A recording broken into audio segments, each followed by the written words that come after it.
மத்தேயு எழுதிய தூய நற்செய்தி அதிகாரம் 6 இறைவார்த்தைகள் 24 தொடக்கம் 34. அக்காலத்தில் இயேசு தம் சீடருக்கு கூறியது, எவரும் இரு தலைவர்களுக்கு பணிவிடை செய்ய முடியாது. ஏனெனில் ஒருவரை வெறுத்து மற்றவரிடம் அவர் அன்பு கொள்வார், அல்லது ஒருவரை சார்ந்து கொண்டு மற்றவரை புறக்கணிப்பார். நீங்கள் கடவுளுக்கும் செல்வத்துக்கும் பணிவிடை செய்ய முடியாது.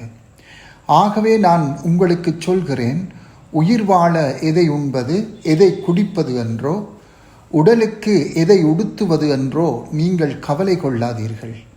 உணவை விட உயிரும் உடையை விட உடலும் உயர்ந்தவை அல்லவா?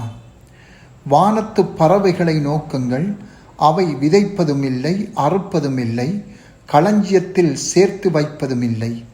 உங்கள் விண்ணகத் தந்தை அவற்றுக்கும் உணவு அளிக்கிறார். அவற்றை விட நீங்கள் மேலானவர்கள் அல்லவா? கவலைப்படுவதால் உங்களில் எவர் தம் உயரத்தோடு ஒரு முழம் கூட்ட முடியும்? உடைக்காக நீங்கள் ஏன் கவலைப்படுகிறீர்கள்? காட்டு மலர்ச்செடிகள் எப்படி வளருகின்றன என கவனியுங்கள். அவை உழைப்பதும் இல்லை, நூற்பதும் இல்லை.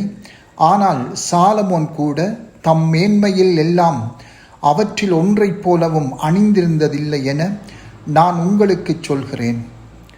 நம்பிக்கை குன்றியவர்களே, இன்றைக்கு இருந்து நாளைக்கு அடுப்பில் எறியப்படும் காட்டு புல்லுக்கு கடவுள் இவ்வாறு அணி செய்கிறார் என்றால் உங்களுக்கு இன்னும் அதிகமாய் செய்ய மாட்டாரா?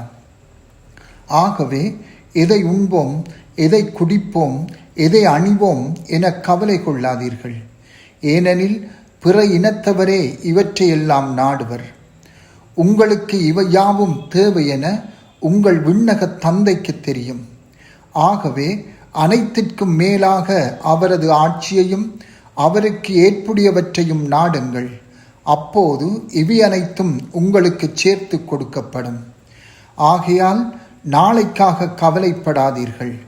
ஏனெனில் நாளைய கவலையை போக்க நாளை வழி பிறக்கும். அந்தந்த நாளுக்கு அன்றன்றுள்ள தொல்லையே போதும். சிந்தனை: கடவுளா செல்வமா? கடவுளுக்கு பணிவிடை செய்ய போகிறோமா, செல்வத்துக்கு பணிவிடை செய்ய போகிறோமா? ஒரே நேரத்தில் கடவுளுக்கும் செல்வத்துக்கும் பணிவிடை செய்ய முடியாது.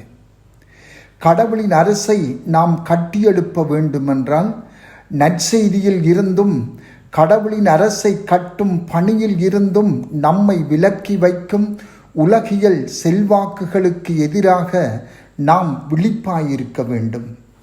இயேசு கற்பித்தது போல பிற இனத்தவர்கள் இந்த உலக செல்வங்களையே தேடியும் அவை பற்றி கவலைப்பட்டு கொண்டும் இருக்கின்றனர். ஆனால் விண்ணகத் தந்தை எமது தேவைகளை அறிந்து வைத்துள்ளார். எனவே நாம் அவரது பராமரிப்பில் நம்பிக்கை கொள்ளும் உள்ளார்ந்த மனநிலையை நம்மில் வளர்த்து கொள்ள வேண்டும். இவ்வாறு நாம் பொறுப்புடன் செயற்பட்டு நமக்காகவும் நம் குடும்பங்களுக்காகவும் விடாமுயற்சியுடன் உழைக்க வேண்டும். இறுதியில் அவரது திருவுளத்தோடு நாம் ஒத்துழைத்து நம்மை தாங்குபவர் கடவுளே என்பதை உணர வேண்டும். இதனை அச்சமின்றி நாம் செய்ய வேண்டும். பொருட்செல்வங்களின் மீது கொண்டிருக்கும் பொறுப்புள்ள பராமரிப்பை இயேசு கண்டிக்கவில்லை.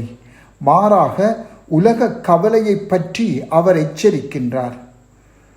ஓர் அடிப்படை மனநிலையாக நாம் எப்போதும் கடவுளின் ஆட்சியையும் அவருக்கு ஏற்புடையதையும் முதலில் தேட வேண்டும்.